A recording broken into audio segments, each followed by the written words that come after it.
awit at papuri, alay namin sa'yo. Dinggin ang dalangin at pagsamo ng bayan mo. Iba poong Jesus Nazareno.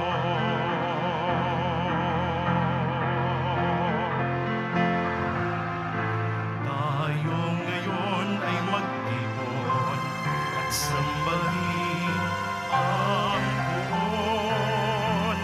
Magdiwang tayo sa ating debosyon, purihin ang Panginoon.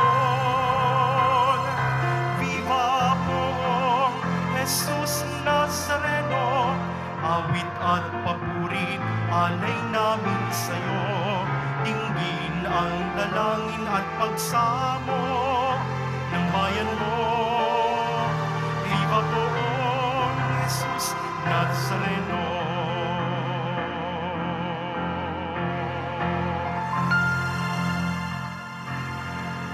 Sa ngalan ng Ama at ng Anak at ng Espiritu Santo. Amen. Ang pagpapala at kapayapaan mula sa Diyos na Ama natin at sa Panginoong Hesukristo naway sumainyo. At sumaiyo rin. Mga kapatid, aminin natin ang ating mga kasalanan upang tayo'y maging marapat gumanap sa banal na pagdiriwang. Inaamin ko sa makapangyarihang Diyos at sa inyo mga kapatid, na lubha akong nagkasala sa isip, sa salita at sa gawa, at sa aking pagkukulang. Kaya isinasamo ko sa mahal na Birheng Maria, sa lahat ng mga anghel at mga banal, at sa inyo mga kapatid, na ako'y panalangin sa Panginoong ating Diyos. Kawaan tayo na makapangyarihang Diyos, patawarin tayo sa ating mga kasalanan, at patnubayan tayo sa buhay na walang hanggan. Amen. Panginoon, kaawaan mo kami. Panginoon, kaawaan mo kami. Kristo, kaawaan mo kami. Kristo, kaawaan mo kami. Panginoon, kaawaan mo kami. Panginoon, kaawaan mo kami. Manalangin tayo. Ama naming makapangyarihan, ipagkaloob mong maitaguyod ang sanlibutan sa matiwasay na pag-iral ayon sa layunin mo para sa aming kapakanan, sa pagsamba sa iyo ng may panatag sa kalooban, sa pamamagitan ni Jesucristo, kasama ng Espiritu Santo, magpasawalang hanggan. Amen. Magsiupo muna ang lahat. Pagbasa mula sa unang sulat ni Apostol San Pedro. Mga pinakamamahal, tungkol sa kaligtasang ito, masusing nagsiyasat at nagsuri ang mga propetang humula sa kaloob na itong nakalaan sa inyo. Sinuri nila kung kailan at paano ito mangyayari. Ang panahong ito ang tinutukoy ng Espiritu ni Kristo na sumasa kanila nang paunang ipahayag sa kanila ang hirap na titiisin ni Kristo at ang parangal na tatamuhin niya. Nang kanilang ipahayag ang mga katotohanan ito, ipinaunawa sa kanila ng Diyos na ang ginagawa nila'y sa kapakinabangan ninyo at hindi sa kanila. Ang mga katotohanang ito'y narinig ninyo ngayon sa mga tagapangaral ng mabuting balita ng Diyos. Nagsalita sila sa inyo sa kapangyarihan ng Espiritu Santong sinugo sa kanila, buhat sa langit. Ang mga katotohanang ito'y pinanabagnikang maunawaan ng mga anghel sa langit. Kaya nga, ihanda ninyo ang inyong mga isipan. Magpakatatag kayo at lubos na umasa sa pagpapalang tatamuhin ninyo kapag nahayag na si Jesucristo. Bilang mga anak, sundin ninyo ang Diyos at huwag ang masasamang hilig tulad ng ginagawa ninyo noong kayo'y wala pang tunay na pagkaunawa. Yamang ang Diyos na humirang sa inyo ay hindi banal, dapat magpakabanal anuman ang inyong ginagawa. Ayon sa nasusulat, magpakabanal kayo sapagkat ako'y banal. Ang salita ng Diyos. Salamat sa Diyos. Ang Diyos na rin ang naghayag ng handog niyang pagliligtas. Ang Diyos na rin ang naghayag ng handog niyang pagliligtas. Umawit ng bagong awit at sa puon ay iyalay. Pagkat yaong ginawa niya ay kahanga-hangang tunay.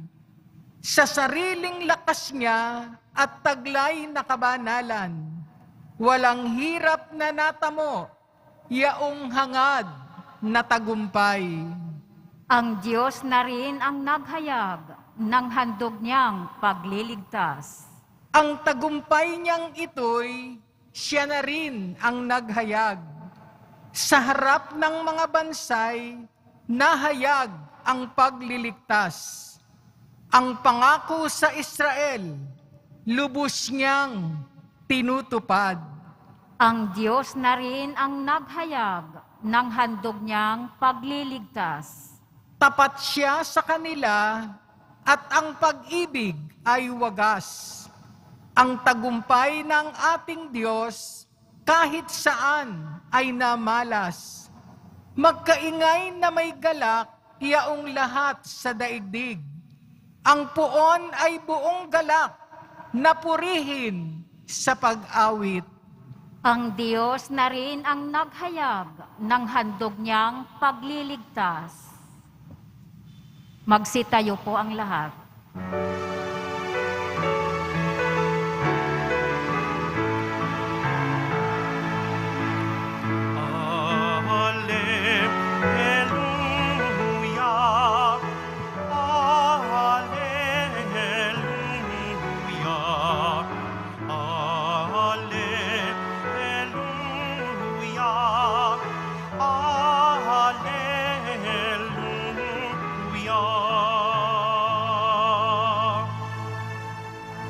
Papuri sa Diyos, Ama, pagkat ipinahayag niya, hari siya ng mga aba. Alleluia, alleluia,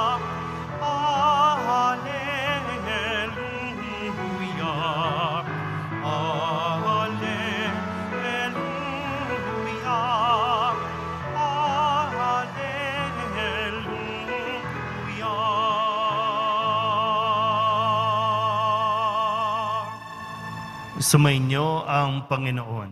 At sumaiyo rin. Ang mabuting balita ng Panginoon ayon kay San Marcos. Papuri sa iyo, Panginoon.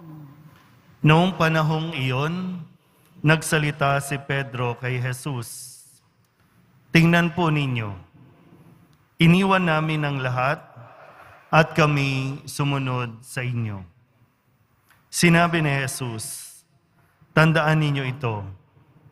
Ang sino mang mag-iwan ng bahay o mga kapatid, ina, ama, mga anak, mga lupa, dahil sa akin at sa mabuting balita, ay tatanggap ng makasandaang ibayo sa buhay na ito. Mga bahay, mga kapatid, mga ina, mga anak, at mga lupa, ngunit may kalakip na pag-uusig. At sa kabilang buhay ay magkakaroon ng buhay na walang hanggan. Ngunit maraming nauuna na magiging huli, at maraming nahuhuli na magiging una. Ang mabuting balita ng Panginoon. Pinupuri ka namin, Panginoong Hesu Kristo. Magsiupo muna ang lahat.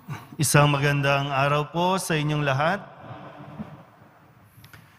Makaramdam muli ng pagtawag no, ng Diyos para sa ibang buhay. Meron po akong plano para sa sarili ko. Meron akong plano na magkaroon ng pamilya. Nagtatrabaho na ako noon. Graduate po ako ng Hotel and Restaurant Management. At yung nagsisimula pa lang po na, kumbaga, yung sa career, no? Sa career ko na nagsisimula pa lang mas maging maayos-ayos.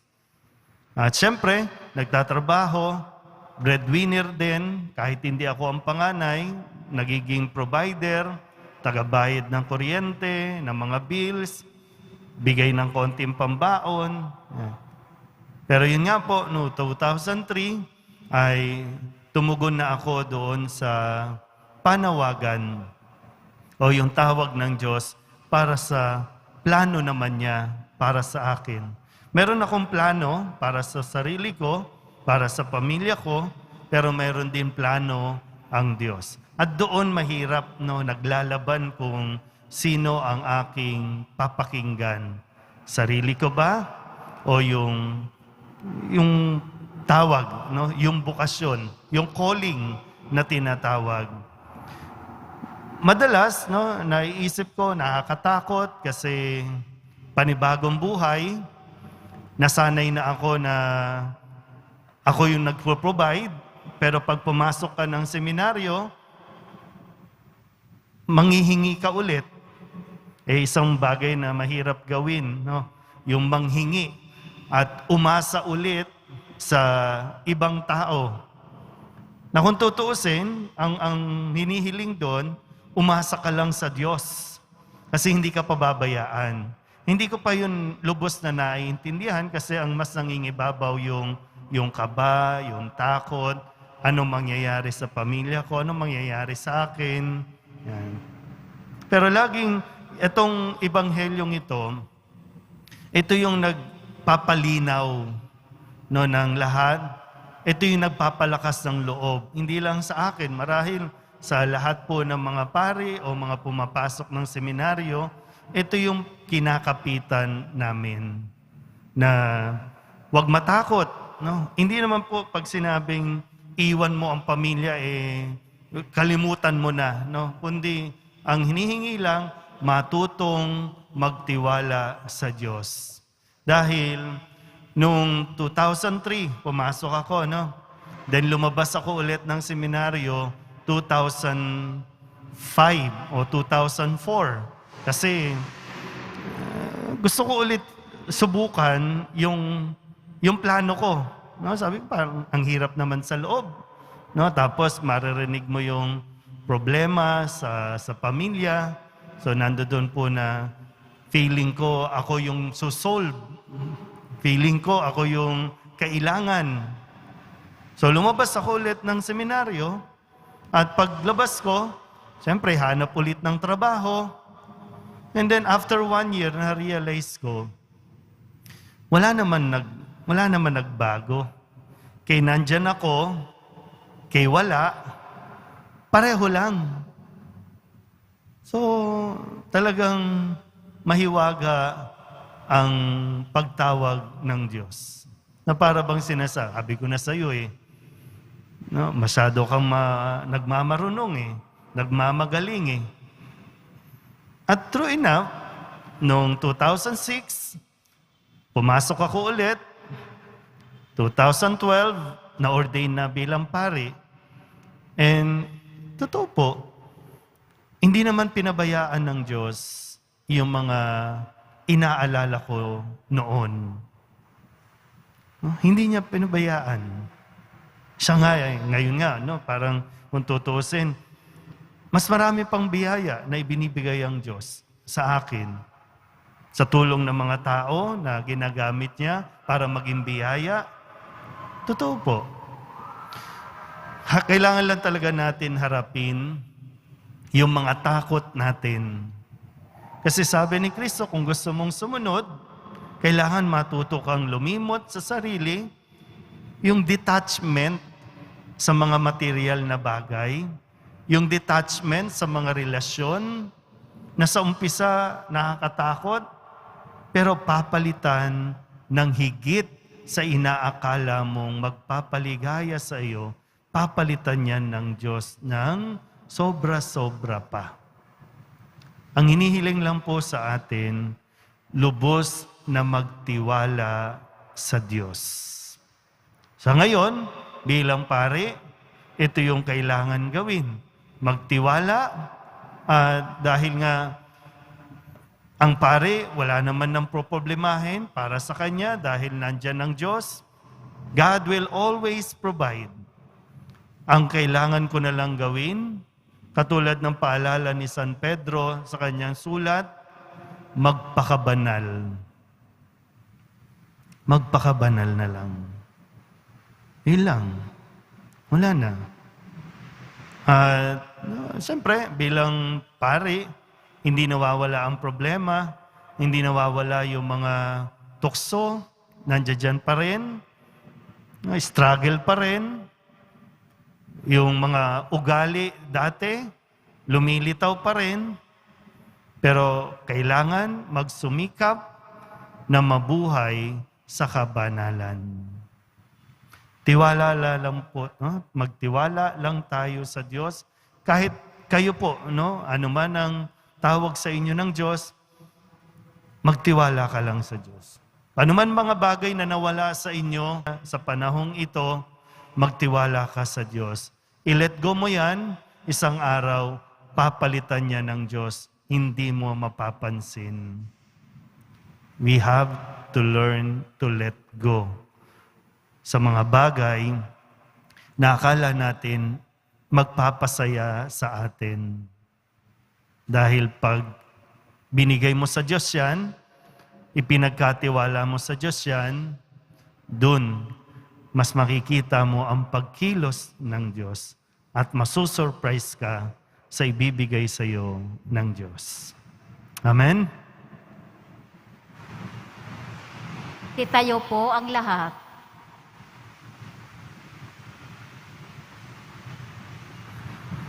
Mulat sa panganib ng ating pagtitiwala sa mga layaw ng mundong ito, itinataas natin ang ating mga puso sa maalab na pananalangin sa Ama. Ang ating pong itutugon, Ama, Ikaw ang lahat-lahat sa amin. Ama, Ikaw ang lahat sa amin. Ang simbahan sa buong sandaigdigan, naway maging matibay na tunay na tanda ng daan tungo sa walang katapusang kaligayahan at buhay na walang hanggan. Manalangin tayo. Ama, Ikaw ang lahat-lahat sa amin. Tayong lahat, naway matutong magtiwala sa mga espiritual na pinalahalagahan na siyang nagpapayaman ng buo nating katauhan at hindi sa mga material na kayamanan na nagbibigay ng kawalang kasiyahan sa ating mga kaluluwa. Manalangin tayo. Ama, Ikaw ang lahat-lahat sa amin. Ang ating mga puso, naway hindi natin isara sa mga nangangailangan at sa halip, maging mulat tayo sa pakikiisa sa mga gawain ni Kristo na nagpapagaling at nakapagpapabalik loob. Manalangin tayo. Ama, Ikaw ang lahat-lahat sa amin. Ang mga may sakit at mga kapansanan, naway madama nila ang kalinga ng Panginoon sa pamamagitan ng pag-ibig ng kanilang mga kapitbahay at mga kaibigan. Manalangin tayo. Ama, Ikaw ang lahat-lahat sa amin. Ang mga pumanaw nating mga kamag-anak at mga kaibigan, naway humimlay sa makalangit na kapayapaan ng Diyos. Manalangin tayo. Ama, Ikaw ang lahat-lahat sa amin. Idulog din natin sa Panginoon ang ating mga personal na kahilingan at mga panalangin para sa ating mga pamilya. Ganon din ang lahat ng mga misang pasasalamat, espesyal na intensyon at mga kaluluwa na hinihiling na ipagdasal sa misang ito.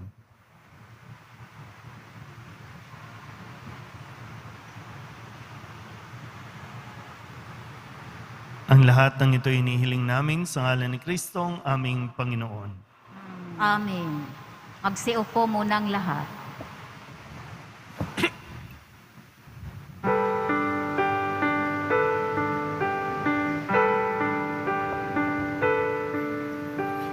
O Diyos, awang di mabilang, tanggapin mo yaring aming alay, gawin ito bilang tanda ng aming kaligtasan. Narito, O Ama, alak at tinapay, bunga ng lupa at ng aming paggawa. Magsitayo na po ang lahat. Manalangin kayo mga kapatid upang paghahain natin ay kalugdan ng Diyos Amang makapangyarihan. Tanggapin nawa ng Panginoon itong paghahain sa iyong mga kamay, sa kapurihan niya at karangalan, sa ating kapakinabangan at sa buong sambayanan niyang banal. Ama naming lumikha, ipinagkaloob mo ang mga dapat ialay upang aming sambahin ang iyong ngalan. Kawaan mo kami at pagbigyan upang ang iyong kaloob para kami makapaghain ay mapakinabangan bilang pagpapala mo sa amin sa pamamagitan ni Jesucristo kasama ng Espiritu Santo magpasawalang hanggan. Amen. Sumainyo ang Panginoon. At sumaiyo rin. Itaas sa Diyos ang inyong puso at diwa. Itinaas na namin sa Panginoon. Pasalamatan natin ang Panginoong ating Diyos. Marapat na siya ay pasalamatan. Ama naming makapangyarihan, tunay ngang marapat na ikaw ay aming pasalamatan. Sa iyong paglingap at kagandahang loob, ang tao'y nilikha mo at pinangasiwa sa sansinukob. Sa hangad mong siya'y iwastong lubos, siya'y pinagdusa mo sa kanyang pagtalikod. Sa iyong paggiliw, iyong ipinahintulot na makabalik siya sa pamamagitan ni Kristo Jesus. Kaya kaisa ng mga anghel na nagsisiawid ng papuri sa iyo, nang walang humpay sa kalangitan, kami nagbubunyi sa iyong kadakilaan. Santo, Santo, Santo, Panginoong Diyos ng mga hukbo, napupuno ang langit at lupa ng kadakilaan mo. Husana sa kaitaasan. Pinagpala ang naparirito sa ngalan ng Panginoon. Husana sa kaitaasan. Magsiluhod po ang lahat. Ama naming banal, ikaw ang bukal ng tanang kabanalan.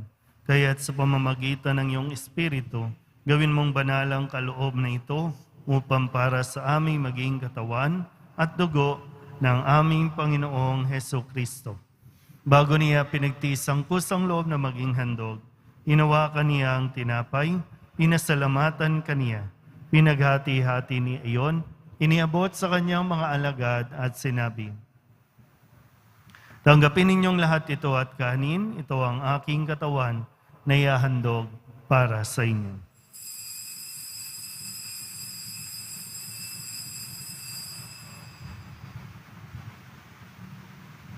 Gayon din naman nung matapos ang hapunan, hinawakan niya ang kalis, muli kaniyang pinasalamatan.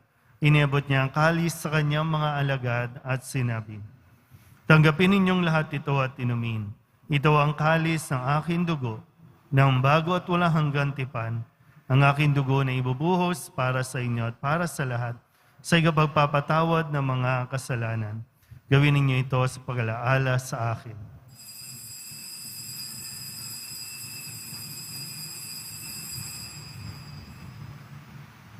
Magsitayo na po ang lahat.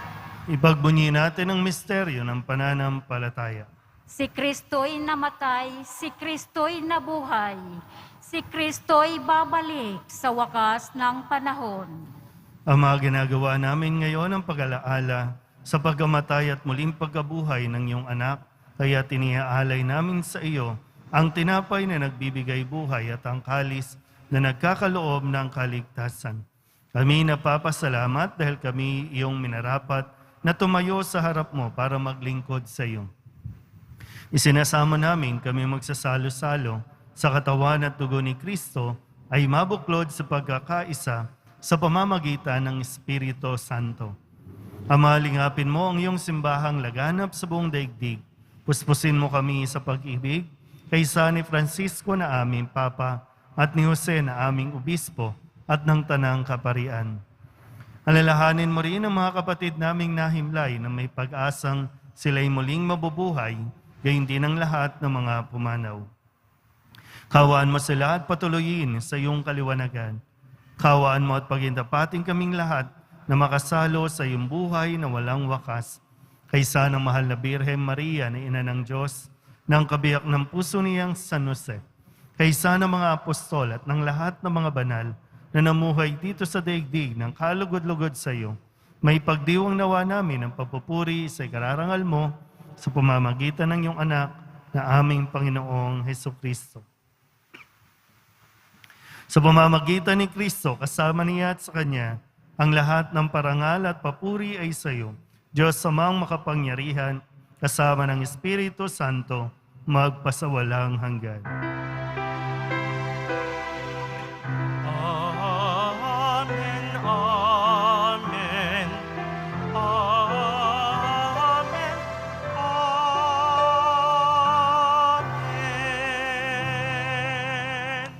Buong kababaang loob tayong tumawag sa ating Panginoon ng Ama namin. Ama namin, Sumasalangit ka, sambahin ang ngalan mo. Mapasa amin ang kaharian mo. Sundin ang loob mo dito sa lupa para nang sa langit. Bigyan mo kami ngayon ng aming kakanin sa araw-araw. At patawarin mo kami sa aming mga sala para nang pagpapatawad namin sa nagkakasala sa amin. At huwag mo kaming ipahintulot sa tukso at iadya mo kami sa lahat ng masama. hinihiling namin kami iadya sa lahat ng masama, pagkalooban ng kapayapaan araw-araw, iligtas sa kasalanan at ilayo sa lahat ng kapahamakan. Samantalang aming pinananabikan ang dakilang araw ng pagpapahayag ng tagapagligtas naming si Jesucristo. Sapagkat iyo ang kaharian at ang kapangyarihan at ang kapurihan magpakailanman. Amen. Panginoong Jesucristo, sinabi mo sa iyong mga apostol, kapayapaan ang iniiwan ko sa inyo, ang aking kapayapaan ang binibigay ko sa inyo. Tunghayan mo ang aming pananampalataya at huwag ang aming mga pagkakasala. Pagkalooban mo kami ng kapayapaan at pagkakaisa ayon sa iyong kalooban, kasama ng Espiritu Santo, magpasawalang hanggan. Amen. Ang kapayapaan ng Panginoon ay laging sumainyo. At sumaiyo rin. Magbigayan po tayo ng kapayapaan sa isa't isa.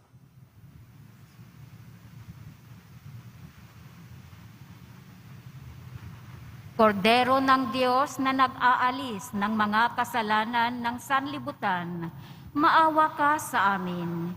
Kordero ng Diyos na nag-aalis ng mga kasalanan ng sanlibutan, maawa ka sa amin. Kordero ng Diyos na nag-aalis ng mga kasalanan ng sanlibutan, ipagkaloob mo sa amin ang kapayapaan. Magsiluhod po ang lahat. Ito ang kordero ng Diyos. Ito ang nag-aalis ng kasalanan ng sanlibutan. Mapalad ang mga inaanyayahan sa kanyang piging.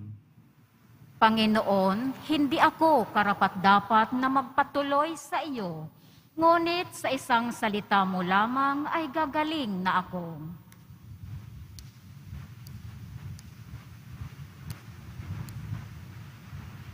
Katawan ni Kristo, Amen.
and embrace me with your love.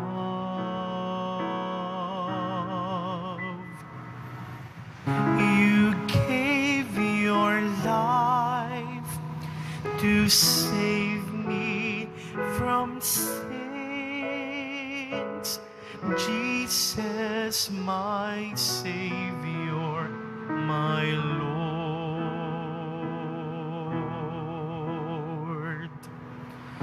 I will proclaim that you are my God, the God of mercy and the giver of life. I will submit my life to you, to serve you with all of my heart.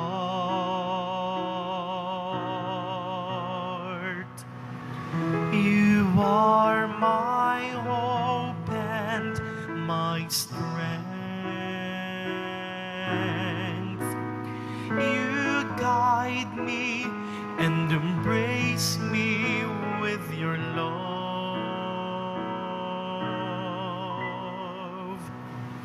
You gave your life to save me from sins. Jesus, my Savior, my Lord. Jesus, my Savior, my Lord.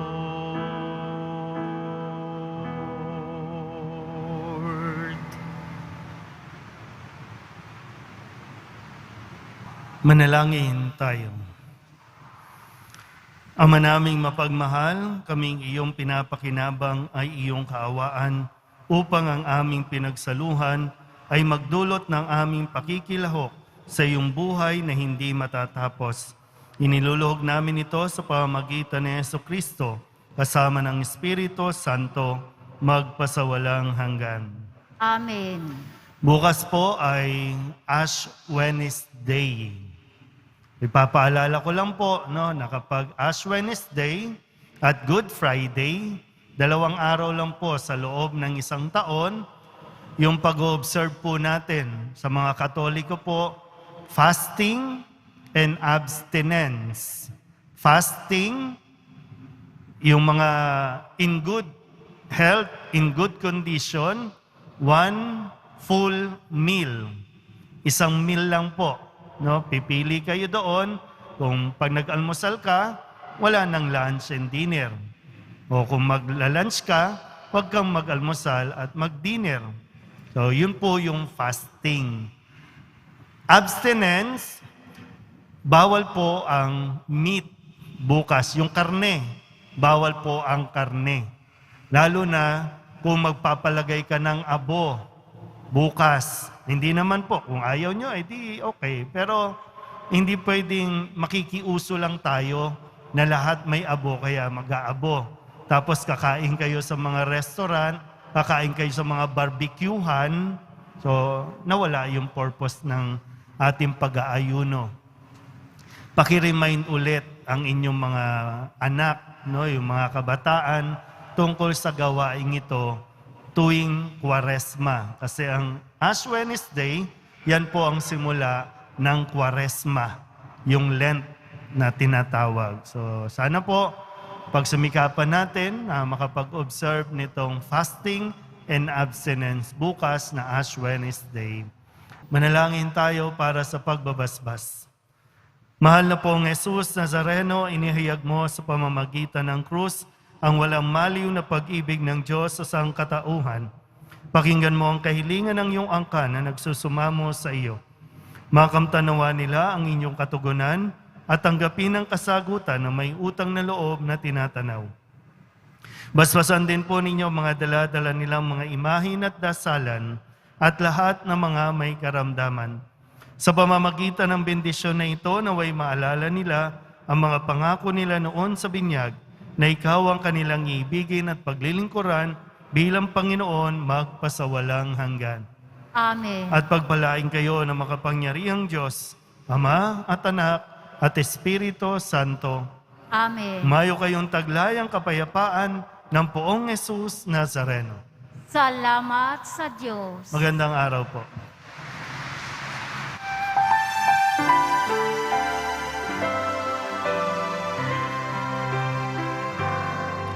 Nuestro Padre Jesus Nazareno, sinasamba ka namin.